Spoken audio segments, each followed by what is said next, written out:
Corrigan, Maddie Day, Liz Ireland, and Heather Redmond. But before we begin our program, I do have one brief commercial message.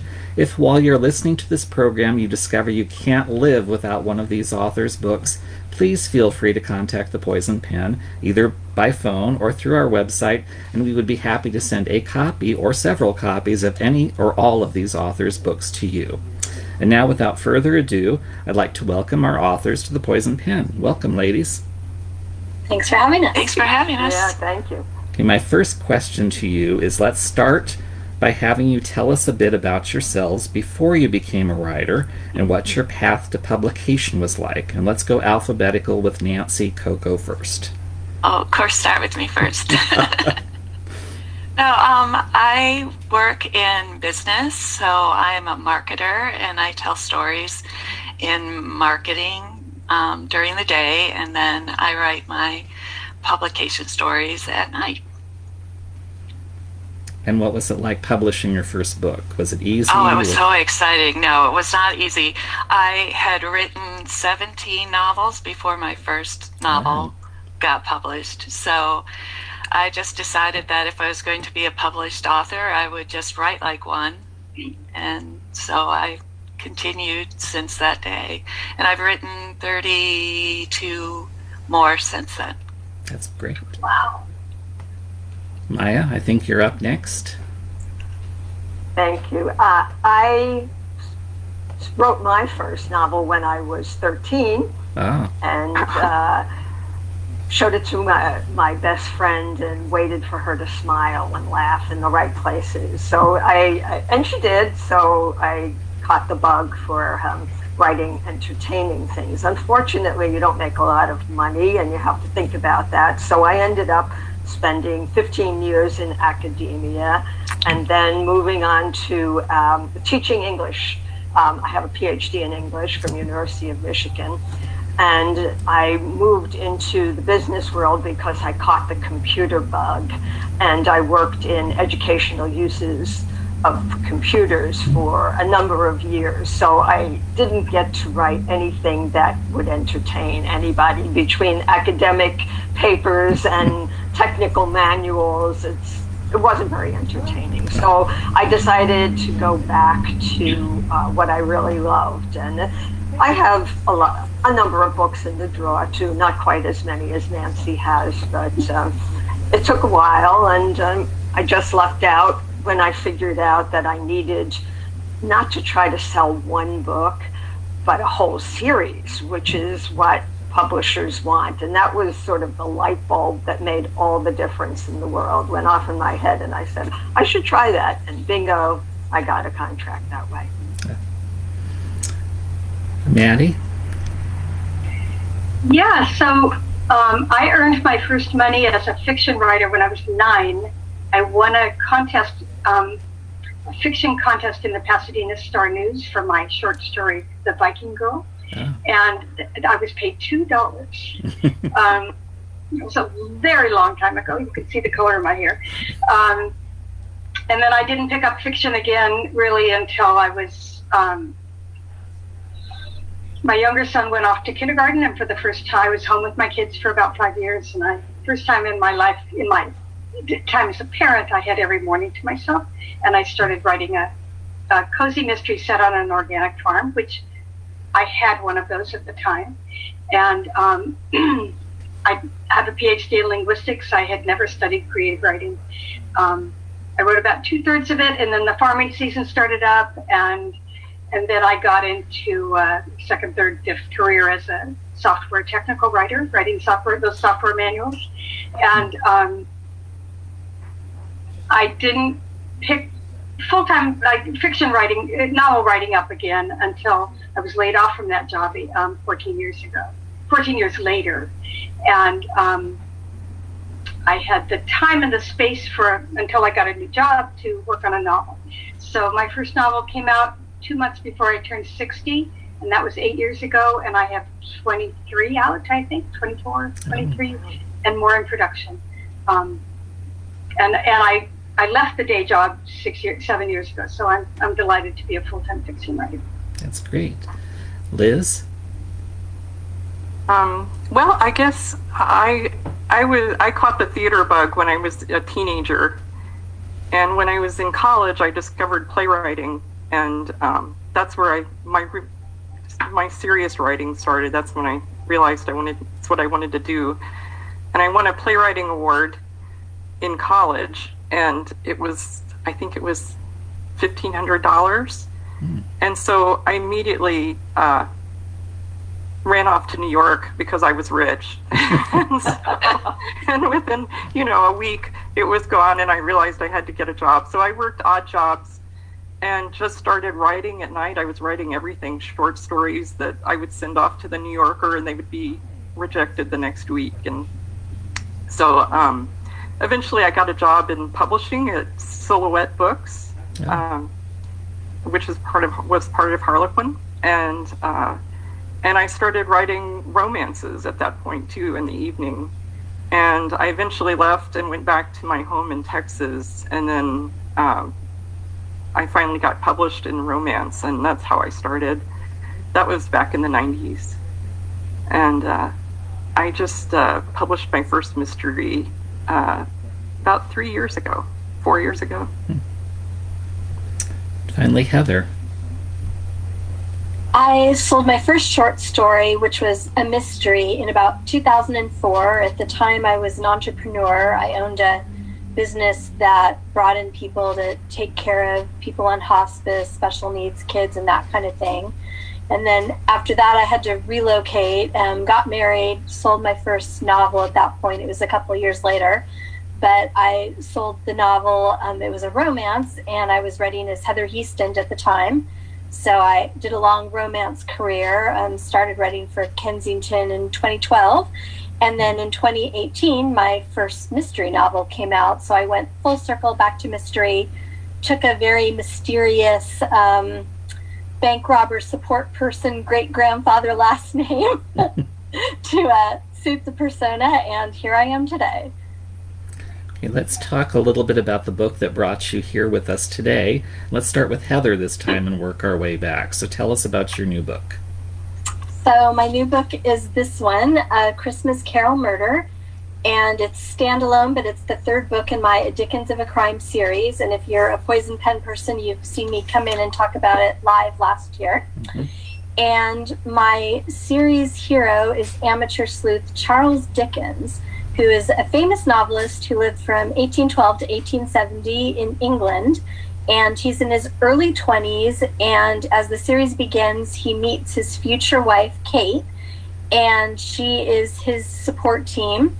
And he's working as a parliamentary reporter. And those pre-Victorian London times were pretty gritty, lots of bodies around. It's the beginning of modern policing. So there aren't detectives to come and solve crimes. So he and his friend, who's a crime reporter, are bound to solve the crimes that they run across, and that is the basis of the series. I take inspiration from Dickens novels, so A Christmas Carol Murder is obviously taking some cues from A Christmas Carol by Charles Dickens, and you'll find characters like Emmanuel Screws and Jacob Harley in my story. Okay, Liz, tell us about your new book. My new book is Mrs. Claus and the Santelline Slangs, and it's set in the North Pole in Santaland, and the heroine, the narrator, is Mrs. Claus, and she's just married Santa about 3 months ago, so she's a newlywed, and they met on vacation because she runs an inn on the Oregon coast. And he had come for vacation one summer, and they fell in love, whirlwind romance, but she didn't know who he was, and he had to, break the news to her. So now she's living in the North Pole, and it's her first Christmas at the North Pole, and everything seems to be great. Elves and sentient snowmen and talking reindeer, and everything's fine until there's... they have a a sculpture contest, an ice sculpture contest, and Santa is judging, and the elf who loses gets very angry and blames Santa for his loss and starts threatening him. And then the next morning, the elf, Giblet, is found dead in his house, and it looks very suspicious, and people are looking at Santa as a suspect. So Mrs. Claus taps her inner sleuth and tries to figure out who killed Giblet, and that's the basic story, her premise. Great. Maddie, would you tell us about your book? Sure. Yeah, it's Candy Slain Murder, and it's the 8th country store mystery, which features Robbie Jordan, who's a chef and a carpenter, and she runs a country store breakfast and lunch restaurant in southern Indiana. It's a lovely part of the world. And in this book, in the first scene, a young man comes into the restaurant, and he looks kind of familiar, and he wants to speak with Dana, her 21-year-old assistant. And he says he's her brother. And Dana said, I don't have a brother.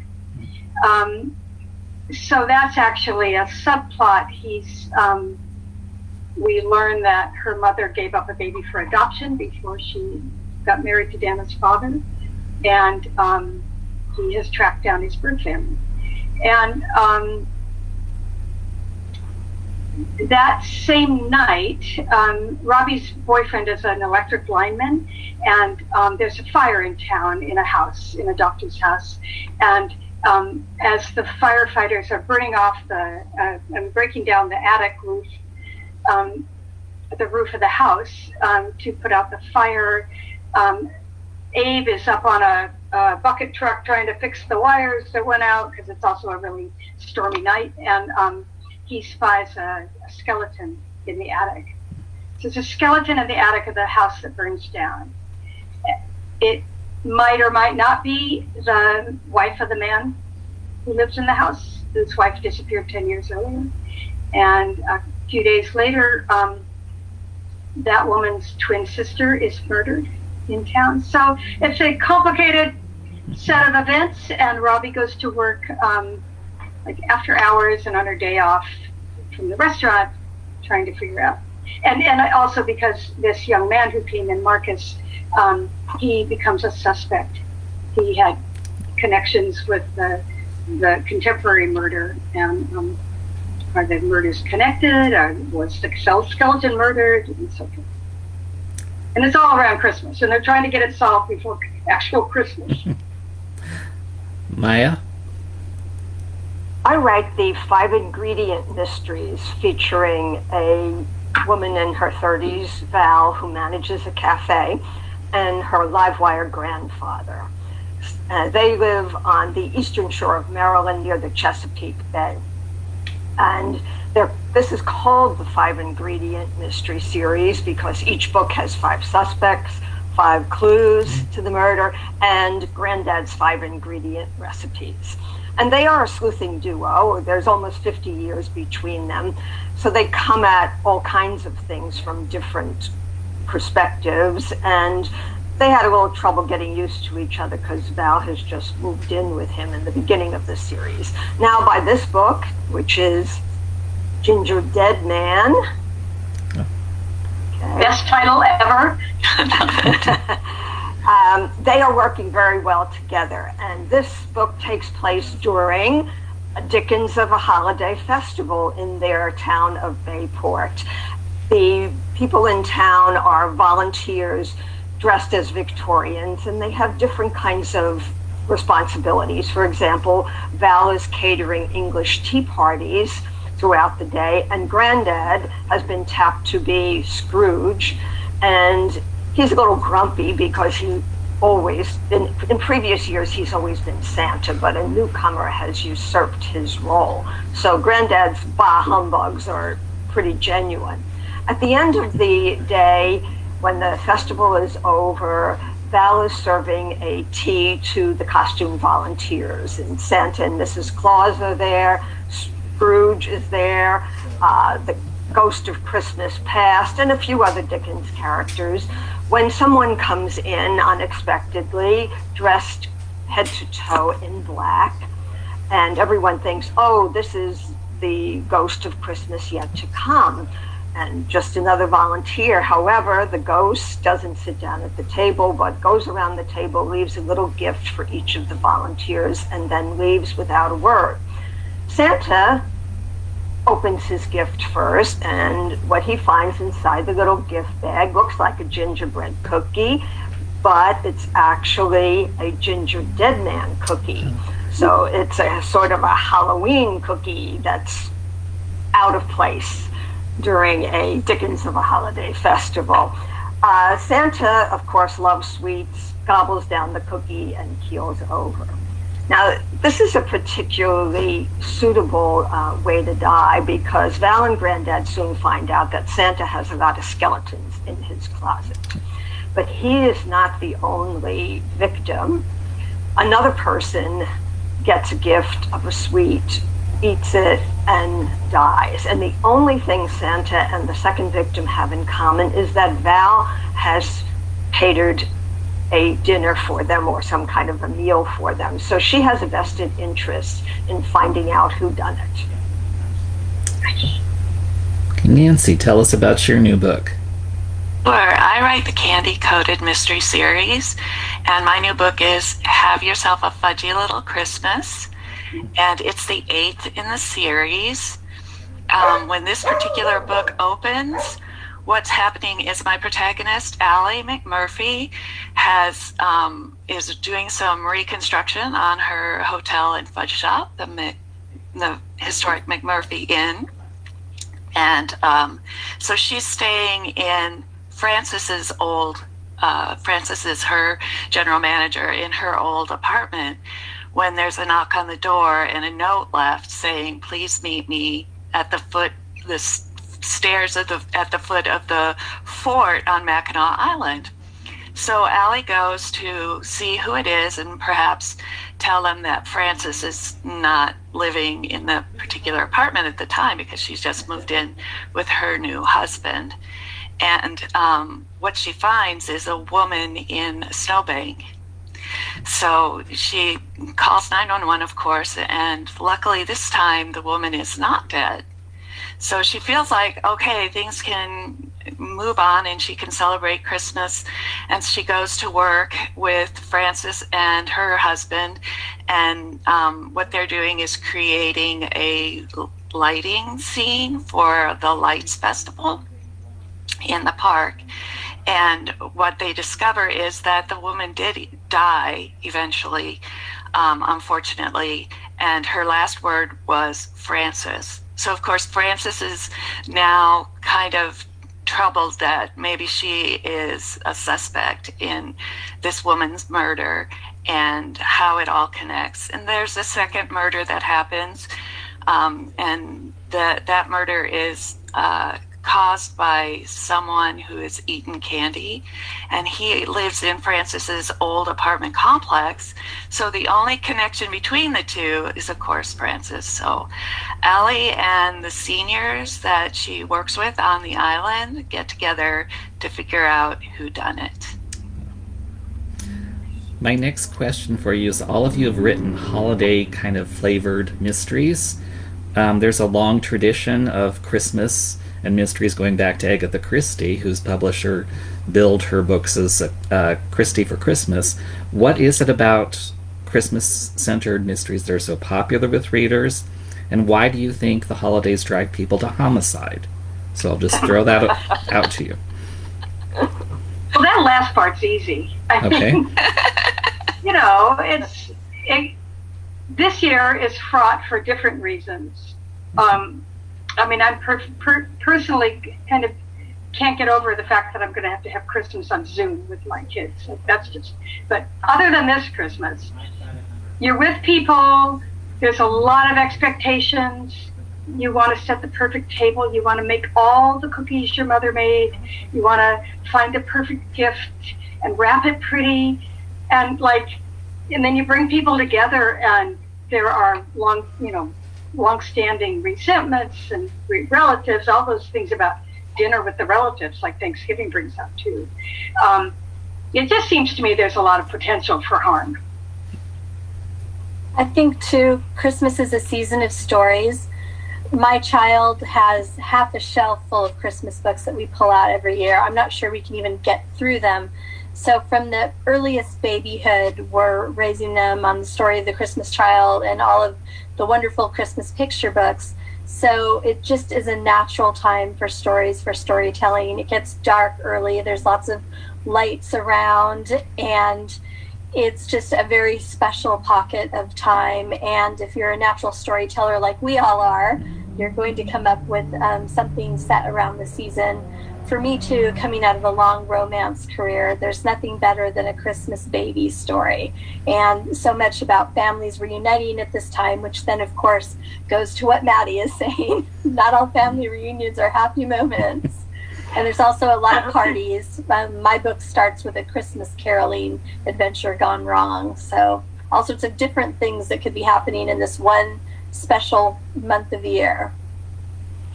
I think too that the mysteries, or especially cozy mysteries, do well when there's just a very tight community and kind of set parameters within the world of the novel. And there's something about the holidays where everything is kind of scripted in advance, and it's a very familiar world for a lot of people, and so it's a natural place to go to for a cozy mystery. I think it's just it's a kind of universal experience of having some kind of holiday with the get-togethers, the traditions, the potential for things to go wrong every time. I think I had a hard time figuring out how to put a murder in the middle of this holly jolly season. And I started to think about the traditions a little bit. For example, the Agatha Christie book you were talking about, the Hercule Poirot's Christmas, is really a very dark book. It's one of her darkest ones. And in fact, her original title for it was Blood Feast. So that kind of tells you, what was in her mind. And then because of the Christie for Christmas, it got a Christmas title that I don't know how well it fits. But the other thing, of course, is Dickens' A Christmas Carol, which really starts and continues for a long time to be about death. I mean, the first line is, Marley was dead to begin with. And then it's a very dark tale until it gets to a very brief happy ending. And I think really that's the mystery structure too. You start with somebody dead and you go through a lot of dark things kind of in trying to, really deal with the fact that this is supposed to be a jolly time of year and it's somehow being spoiled by this murder. But in the end, you get to the happy ending where justice is served and you figure it all out, and you can sit down at a table as the characters in A Christmas Carol do, with food, family, and friends, and enjoy what really matters at Christmas. And I totally agree. In my book, it really revolves around family and Francis's family. So it was easy to kind of come up with that murder and then the suspect, and then have some family joy and holiday included in that story. I have a question for those of us who have two murders in a book, if I can jump in. Sometimes if I'm writing along and I'm getting kind of stuck in the middle, as I invariably do, I just kill off somebody else, because that... It adds a whole new thing, and it keeps moving forward. Did you put in a second murder because you needed to spice up the book? Or? I like to put in a second murder because it flips who the suspect list might be. You can kill off one of the suspects, and then that changes everyone's attention, and it also creates new suspects. Yeah. My second murder came exactly Edith exactly why he did. I'm like, oh my gosh, something has to happen, something that will move this story along a little bit better and open up the pool of suspects. So second murder it is. I'm glad I'm not alone. Well, I actually planned this second murder from the very beginning because I gave myself the challenge of writing a book in which the victims have nothing whatsoever to do with each other. I've had a second murder before, but it's always been the second person was murdered because he or she saw something that would incriminate the person who is the murderer, or else has some connection to the dead person, to the person who initially murdered. In this case, no connection, and so it was a real challenge for me to figure out how to make these two murders work and all the possibilities that exist for that kind of crime, that set of crimes. We always need new challenges. My next question is for Maddie, Maya, and Nancy. All of you have a culinary component in your mystery series. How do you come up with the recipes in the book? Talk a little bit about putting food into the mysteries. And why don't we start with Maddie? Well, I love cooking, so that part's easy. I also blog at Mystery Lover's Kitchen on the second and fourth Fridays, and I have to come up with an original recipe twice a month, like all year. Sometimes I will, in the Christmas book, I can use an old family recipe. I have the family that's reunited with the birth son make a beef stew. It's December, and I love making a big beef stew, so I just use my recipe. Other times I might find a recipe online or in a book and adapt it in my own way. Occasionally, a reader will give me a recipe. There's something in Indiana called a sugar cream pie, and I have a fan who loves making that. She's a Hoosier, and so she sent me the recipe, and I used Jane Carter's sugar cream pie a couple books ago. So it varies, but it's fun to find new recipes and interesting. And I usually have different kinds of recipes. I'll have a savory recipe, I'll have a dessert, I'll usually have a drink in there, a cocktail or an alcoholic kind of drink of some kind, depending on the season. Nancy? Well, I started cooking when I was 5, so I made my first scratch cake at 5, and I did a lot of 4-H cooking. So I've always kind of been in the kitchen. I was known as the cookie lady for a while, and then I started my hand at candy. So for me, it's really fun to just get in the kitchen and play. It's another kind of creative setting. But a lot of times I'll ask people, so what kind of fudge, if you could have any kind of fudge you want, because I do a lot of fudges, of course, in my fudge series. And what kind of fudge would you have? And for one book, somebody told me, well, I want a Captain Morgan fudge. Can you make a Captain Morgan fudge? And so what I did is I went to an old book of 1950s cocktails and recreated the cocktails as different fudges. So that was a lot of fun to practice and see how that would work. So different ideas like that is what I do when I'm creatively coming up with recipes. Maya? I confess to enjoying eating more than cooking. And when I decided that I wanted to write a culinary mystery, it was because I think a lot about food. But I didn't have the background that Nancy has of having cooked and won blue ribbons for cooking. I was just a mom who had to put dinner on the table for a family and do it quickly because I had 2 part-time jobs. And so I always looked for recipes that didn't have a lot of ingredients and wouldn't take me a long time to prepare, and I'd cut them out of magazines. And my mother was the same kind of cook. So now I often go back either to her index cards of recipes or my own, or else since I started writing the 5-ingredient mysteries, all my friends give me a 5-ingredient cookbook whenever they run across them, and you would be amazed how many there are. Now, I I get my recipes from different sources, as just as Edith says she does. But because I'm used to cooking, I frequently change them, even before I try them, because I think, well, I'm going to like it better if I use this spice, or I change out which meat is being used, or whatever. So I don't usually end up with anything that's much like what I started out with. But the reason, I have to tell you, the reason I love writing a mystery about food, is that I use food really as a characterizing device. People sitting around the table, how they behave, their likes and dislikes with respect to foods, their hang-ups about foods. These are all great characterizing details. And of course, Val and Grandad spend a lot of time together in the kitchen.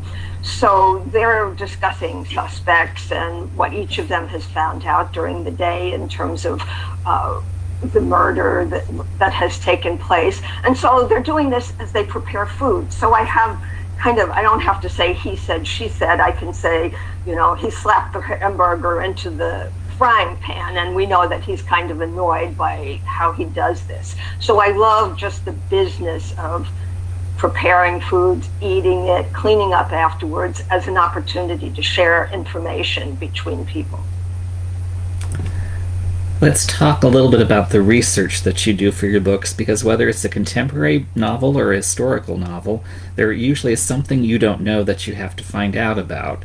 So I'd like to start first with Heather, because what made you choose that time period for your setting, and talk a little bit about the research you do for your books. I loved reading historical novels from way back, and I was afraid to write one myself because of all the research. Yeah. But my first Victorian story was a short story, and it came to me in a dream. It was kind of a Victorian princessy fantasy story. So that sort of counts. At least it's putting me in the 19th century. But I also like to read Victorian novels. I was reading Charles Dickens for pleasure from way back. So his books and books about him are, of course, where I'm starting my research. I'm coming up with themes and motifs from the story I choose. So back to Christmas Carol, I was coming up with what's happening in this book and how I can translate it into a murder mystery that people would like to read about. And then I'm looking at the environment. Charles Dickens was a person who walked London all hours of the day and night. So I'm trying to really learn about the streets of London, looking at different neighborhoods you can go into. Where would a counting house be? What would the bastard half-Irish son of a counting house owner live, and what would he do for a living? So like for this book, I learned a little bit about the weaving business. And then because Charles lived about 5 miles away from his fiance's house, I'm looking at what was going on in those 5 miles in between Yorkshire Place and Furnival's Inn. And there's a lot of new construction and different neighborhoods coming and going, and what sort of people are living there. And always trying to learn more about what really was happening with crime management back then. Who are the police? Who are the coroners? What did the coroner's court look like? My editor was horrified to see me leaving a body lying around for days. But at that time, that may really have happened. It happened sometimes they moved the body. It depended on where the body was. Their standards were not today's standards. So educating myself and then educating the reader peripherally as I understand what was actually happening back then. Every decade of the 19th century provides you with a different set of realities in terms of crime and attitudes. So for me, it's just really fun to dig in and learn what would happen if someone was murdered in one of those years, and it would not be the same answer each year. That's interesting. Liz, was there any research involved in Santa? Well, part of the reason I wanted to go to Santelline and a complete fantasy situation was I had been writing a historical mystery series before that called, that was set it's set in New York in the 19-teens, and so there was a lot of research involved in that. And when I'm sure Heather and everyone who's written anything historical knows, you have to worry about every line practically. You know, are you using idioms that are anachronistic? Are you, you know, there's just so much to worry about. What are they, you know, looking at? What are they, you know, eating? Things like that. And so I just jumped at the chance. I thought, oh, I can just go to the North Pole and I don't have to research at all. I'll just watch Rudolph the Red-Nosed Reindeer and I'm done.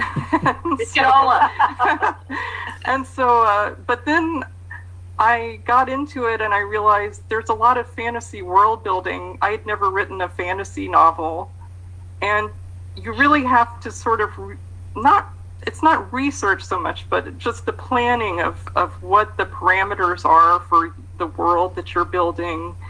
And there do end up, you know, you have to research certain things just in terms of the plot and the story and, you know, what poisons cause what and what do reindeers eat and things like that. So there is some research just involved in various, you know, things about what can live at the North Pole and things like that. But at the same time, it's a complete fantasy story. So sometimes I'll find myself overthinking, like, how can he get from, you know, how does the sleigh ride work? And then I realize it's Santaland. I have to remind myself that this is not real. There are certain things that are just off in complete cloud cuckoo land up there. So it's been a fun balance, though. Nancy? I like to go to Mackinac Island. It's actually a place. I had a reader ask me, is that a real place? And it is. I like to go there and spend some time because they don't allow cars on the island. So it's all very Victorian with horses and buggies and carriages and bicycles. So that's a lot of fun. And I have to be really careful. I have like an imaginary overlay of Mackinac Island in my book. So it's not exactly Mackinac Island, but it's an imaginary part of Mackinac Island. But a lot of people are very, you know, if it's a place you can go to, you have to really know what you're talking about and who's where and what things look like. So I do a lot of Google as well, because I don't live there. I live in Texas. But I grew up around in Michigan and around Mackinac Island, so that's how I got to the place. So I do a lot of Google, and I do Google image searches and Google Maps, where they let you kind of walk around the island picture-wise. So that's a lot of fun to do. Maddie?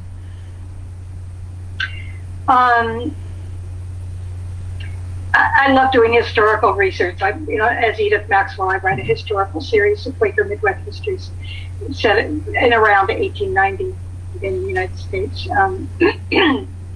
But for this book, I did all kinds of bits of research. So I had to figure out what a corpse would be like 10 years later in a dry, cold attic.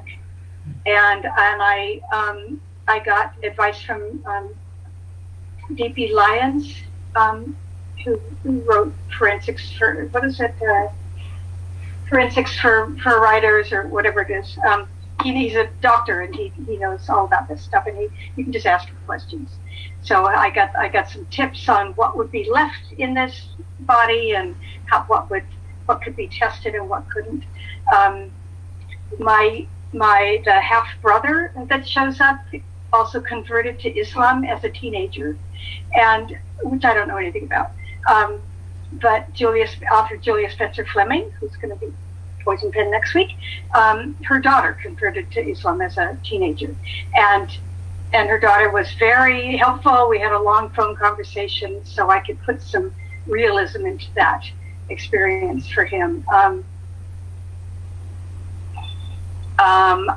One of the suspects is an anesthesiologist, and I wanted to figure out is there a drug anesthesiologists use that could kill somebody, and what is it, and how long does it last, and how long does it take, and all that. So there's always those kind of bits of research in every single book. even if it's the 8th book in the series where I know the setting and I know the town and all that.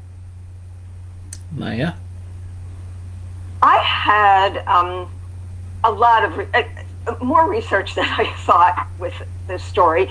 Let's start with Santa. I have a Santa who's not such a good guy, and the first thing Val notices about him is that he has dark roots up to his beard and his hair, and she wonders why someone whose face is so unlined would try to make himself look older.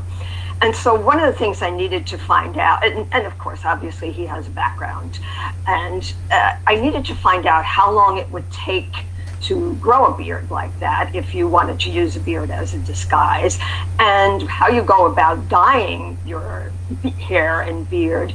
And I was at a book event in Southern Virginia, and a writer walked by who had a really nice white beard, and I thought, okay, I'm going to ask him, so I walked up to him and I said, excuse me, but explained who I was, why I wanted to know. Could you tell me how long it took you to grow that beard?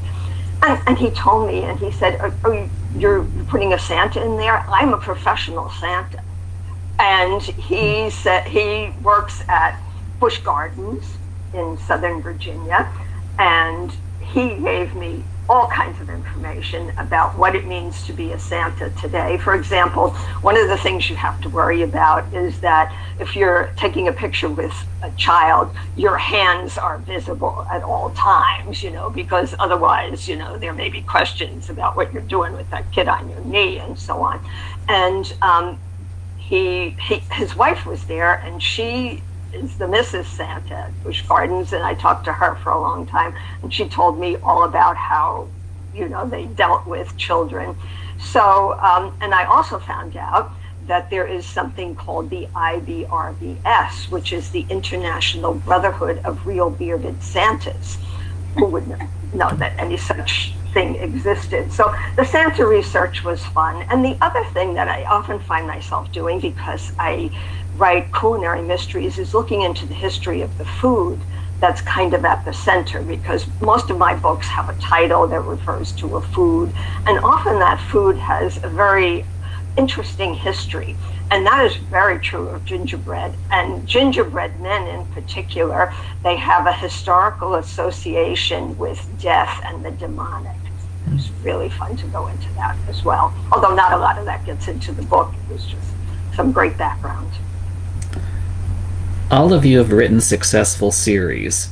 As an author, what are the advantages to a series, and what are the challenges? And I'll just throw that open to whoever wants to start. With a series, you're always reselling the first book over and over again. It's almost like you're writing the rest of the series to support the first book, because you want to bring in people to the series.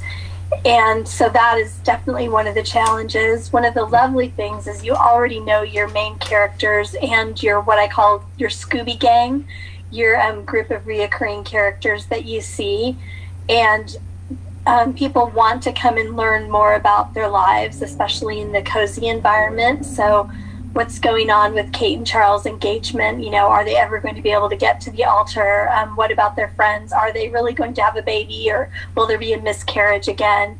So there's a whole lot of goodwill you have from your audience as you write a series and each book comes out, and you have a lot of investment in the characters, which is really nice. It's fun to see who the favorite characters are with your readers. I would agree that, and our fans, it's like their family, and they love coming back to this setting and the characters over and over again.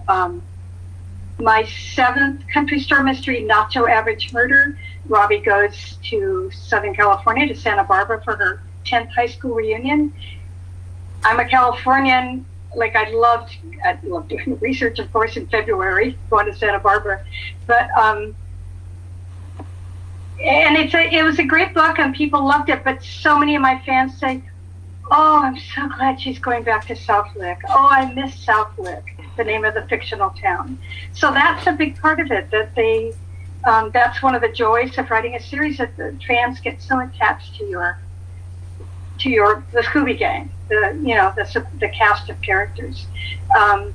And then that challenge of getting that stuff out of the way for the new reader who jumps in at book 8 and does not know how that Robbie was able to buy the store because her mother died suddenly, and those background things, to weave those in kind of lightly and not bore the reader who's been with you since book 1. The Kinsey Mill home. Well, I'm a detective and I love this. Sue Grafton would just get that out of the way, somewhere in the first couple pages, just get it out of the way. So that's a challenge of the continuing series, is how do you satisfy your longtime readers and your brand new readers? One of the things I do to make it more interesting for myself is with the 7th book, I'm up to 7 books, I did a little reset, maybe every couple of books. My main character, Val, runs a cafe at an athletic club. And the first few of the books in the series revolved a lot around that location and the people who worked with her and the people who met in her cafe there. And then I thought, well, I need just a little bit of a change for her. And so she took on a job as a part-time caterer for small dinner parties, usually in people's homes. And that got her to meet a number of different people that she otherwise didn't meet in the first 3 books. And also I'm setting my book in a tourist town. So there are people who are coming there to have weddings, they're coming there to sightsee, they're coming there to boat, they're coming there to retire. So there is a changing cast of characters. And I did another reset around book 6 when a bookstore opened in the town, and now Val is getting to do some book events that she's preparing foods for. So just a little bit of a change so that I at least have something a little different to do, and I hope the readers enjoy adding to what's going on in the series. Well, one of the things I like about my series is I explore the cast of characters that revolve around Allie. So, like, her general manager, Frances, married Mr. Devaney, Douglas Devaney, who was her, in the 2nd book, turned out to be her, oh my gosh, I can't think of the word, but he's the handyman. So the two meet, and then over the course of another book or 2, they have a romance, and then you actually get to see them get married. So that's fun to kind of explore all of the characters in the book, as well as Allie. And then what I found is that readers will take sides, because Allie has 2 guys that she's sort of seeing off and on, and who I thought would be the boyfriend, none of the readers liked. So I ended up having to kind of change how I was looking at who Allie was picking and why, based on my reader's response. So that was really interesting, and also a challenge.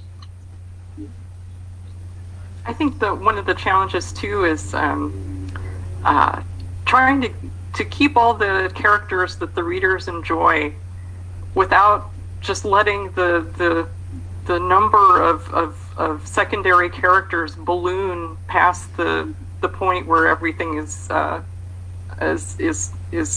manageable in the plot. And I think it was Laurie King I heard talking about this situation, because she's been writing her series for so long, and she was saying you have to pick the secondary characters that you want to focus on in each book. They don't all have to come back.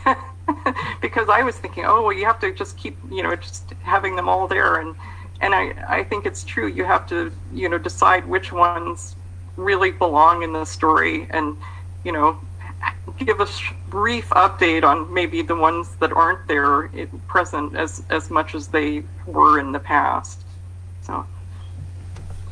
Okay, let's switch gears a little bit. I always like to hear what authors are reading. So what have you read this year or recently that you'd love to share with other readers? Why don't we start with you, Liz? Well, I am late to this, but I just started reading Gigi Pandian's Accidental Alchemist series about the alchemist. Here I have a copy of the second one here. This is the Masquerading Magician, but the story is about an alchemist. She's hundreds of years old, and she's just resettling into Portland, Oregon, and she unlocks and unpacks one of her trunks, and there's a gargoyle who has hitched a ride in her luggage, and he's talking gargoyle, and he loves to cook, and but the whole story is about he's turning to stone. He's able to move around, but he's slowly he has to worry about being turned to stone permanently, and they're trying to figure out a way to save him. And I think it goes on for several books, but I'm only on the second book, but it's wonderful. I love it. I love that series. Yeah. Maya? Well, I've been finding 2020 something of a challenge, and I just went back to my comfort read, Jane Austen, and have been reading, I generally reread a Jane Austen book at least once a year, and this year I have also read books in which Jane Austen figures, and the one wonderful book that I really loved was the Jane Austen Society. Oh, yes. It's Natalie Jenner is the author, and it is set after World War II in England, in Chawton, the town where Jane Austen lived, and it concerns a group of people who have been scarred in various ways by the war. And it is just a fabulous read for anybody. You don't really have to be a real Janeite in order to appreciate it. And so when I finished that, I went for something a little lighter called Camp Austen, which is about a weekend spent, a young man whose mother is a Jane Austen scholar, is sent to a weekend, and a long weekend, like 4 days, in which all of the people who are crazy about Jane Austen get together, and they do the dances, and they dress, as you see if you watch one of those Jane Austen things on PBS, so they are just real Jane Austen fans, and it is a very funny book and very light and also heartwarming. So the Camp Austen is what it's called. Nancy? I've been doing a lot of reading on like story structure and tension and that sort of thing. I always like to polish my skills when it comes to writing, and this year's been time to really sit back and say, okay, what kind of things can I do to improve my writing? But when I'm not, I'm reading Risky Biscuits by Mary Lee Ashford. That's a really fun book. She has a lot of fun titles. Her first title was Game of Scones. So if you get a chance, I would recommend those books. Maddie?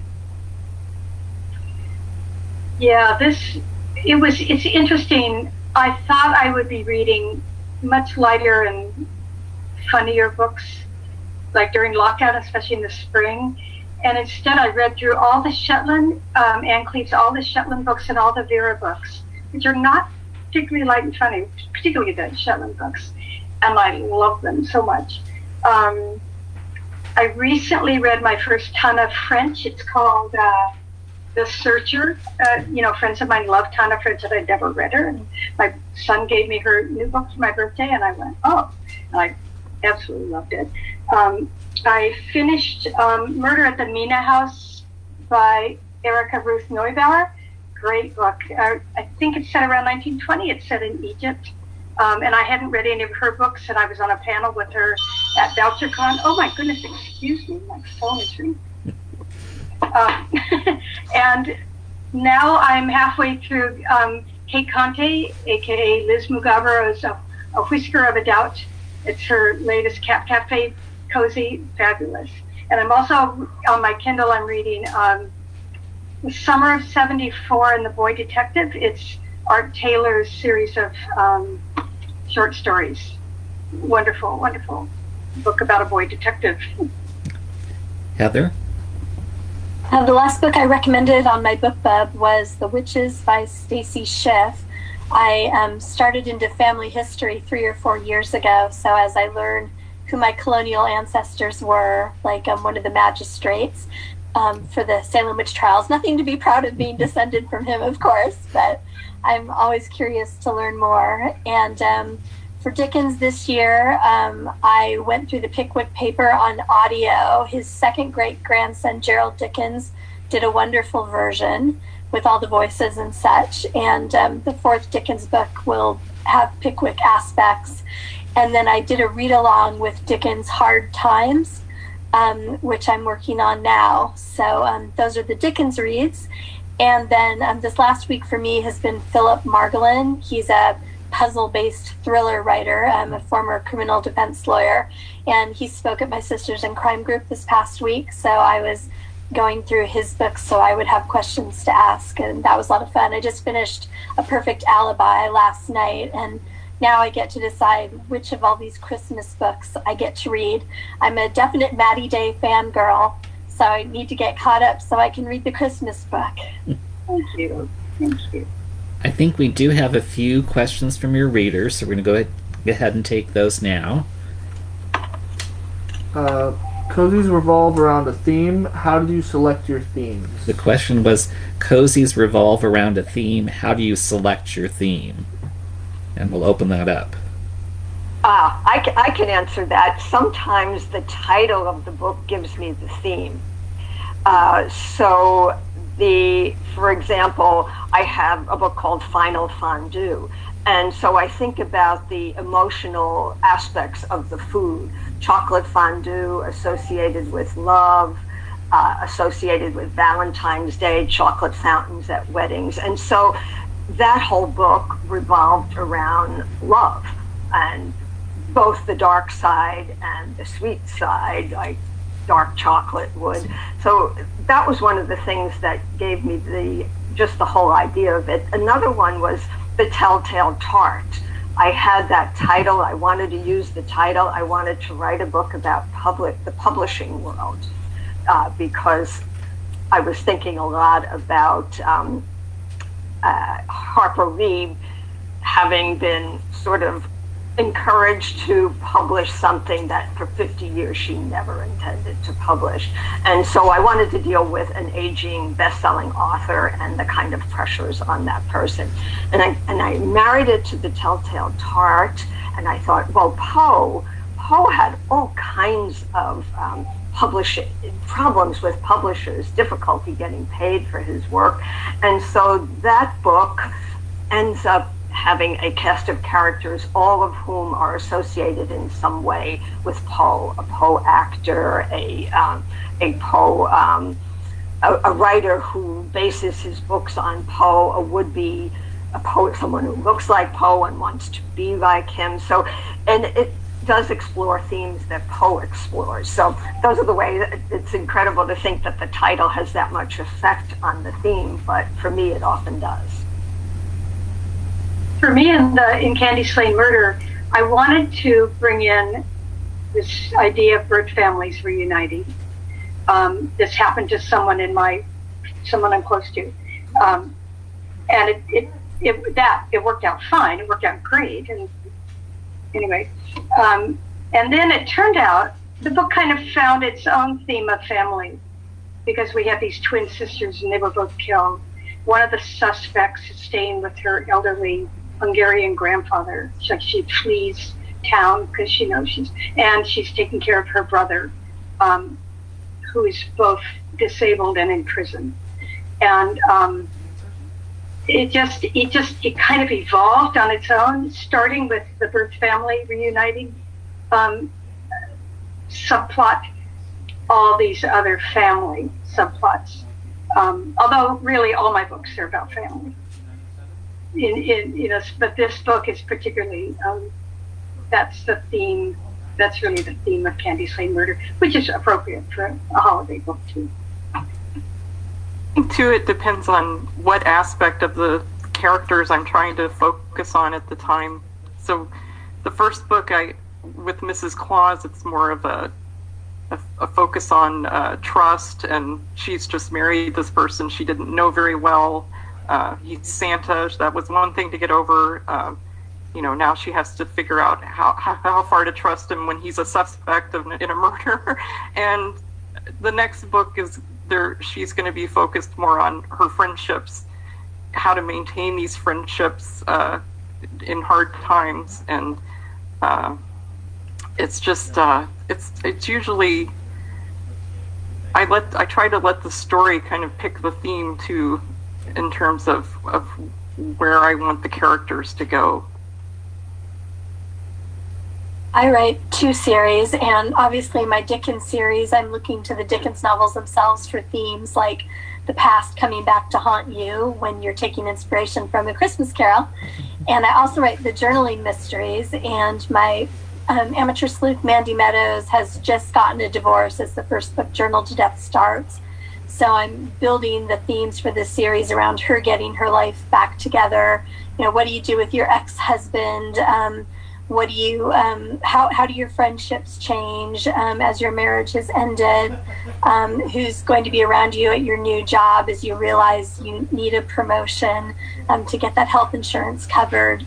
And just taking a lot of cues from the life of someone in their mid-30s who's starting over. I use a lot of fish out of water themes. When I was growing up, we moved around a lot, so I always felt like a fish out of water where everyone else was a community, and I was new to the community and trying to figure out how to navigate that community. And I've actually had readers write me letters thanking me for that, because they often feel like a fish out of water, and it's something that they can identify with. I think we had one more question from Facebook. Do you use your real life situations in your books? Do you use real life situations in your books? I've used real life situations in my books. For example, my second book, Scam Chowder, is all about scams against retirees. And I was inspired to write about that because my father, who had always taught us you never get anything for nothing, was really falling for these, telephone scams. He wanted me to drive him to the bank because somebody was there with a check for him. And I thought, how does this happen? And it happens a lot. I mean, it turns out when I did some research that that this type of activity where you're trying to cheat older people is a huge business, second only in terms of the amount of money involved to drug dealing. So it's just an incredibly hard crime to get your hands around, and because there are all kinds of problems prosecuting it, and I go into some of that in the book. So that was definitely one that was inspired by my life experience. I use certain aspects of real life, and I'm always listening for stories or situations and even expressions people use. Like my elves tend to curse like Saskatchewan school teachers, because I know someone from there who says has funny expressions coming out of her sometimes. So, but I try not to use my real life or people I know and their problems if it's a real thing. But details, yes, I do pick from real life all the time. I take cues from my hobbies. So I had started bullet journaling a few years ago, and my journaling mysteries came out of that hobby. So the heroine runs a bullet journal business as well as being a barista. And I have spent a lot of time at hospital coffee shops over the last decade or so. So it was a very, very familiar environment. And then I take a lot of cues from family history from the Dickens books, because I know who my ancestors were in the 1800s and what they were doing. So I'll get interesting names from the family trees and careers and like rivalries from 200 years ago and stick them into my books. I'm always listening I'm one of those people. I try not to be too creepy, but whenever I'm out in public, I listen to how people talk and things that come up. And I like to reflect that in my books, but nothing where anyone is really like close to me or someone that I know. I haven't done that yet. Yeah, I'm a voyeur, in terms of mannerisms and how people talk and stuff, but I certainly don't know of anybody finding a skeleton in an attic. Those kind of major plot points are completely out of this imagination. But how people walk and what they look like and what their nose looks like and all that, those weird expressions, those come from real life. Well, I can't believe how fast time has flown, but before we go, I want each of you to tell us what readers can look forward to next from you. And why don't we start with you, Liz? Okay, my next book is another Mrs. Claus book. It's going to come out, I guess, probably in August of 2021. And it's called Mrs. Claus and the Halloween Homicide. And it's a Halloween story. Holiday mashup. Yes. Maya?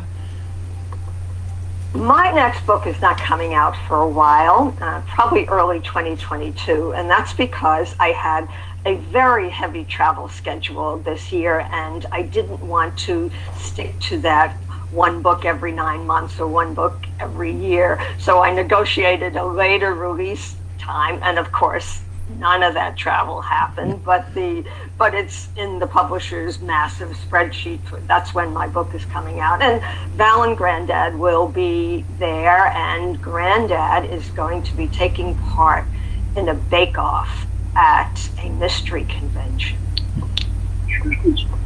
Nancy? My next book is actually the first in a new series for Nancy Coco. And it's going wide. It's Death Becomes Her, and it releases wide on my birthday, January 26th. So that will be fun to do. It's a honeycomb Oregon mystery series, so it's set on the coast of Oregon. Maddie?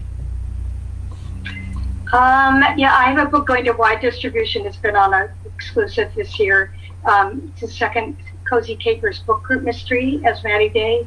It's called Murder at the Taffy Shop, and it'll be out at the end of March. In April, my 7th Quaker Midwife mystery, Turning a Dark Corner, will be out. And my next country store mystery is No Greater Crime, Grater, and that'll be out next fall. And Heather?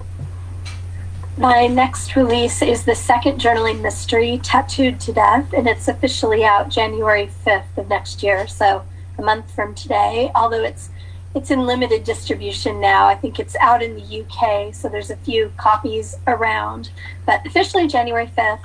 And then my next Dickens book will be The Pickwick Murders, and it's out on Halloween. Oh, that's wonderful.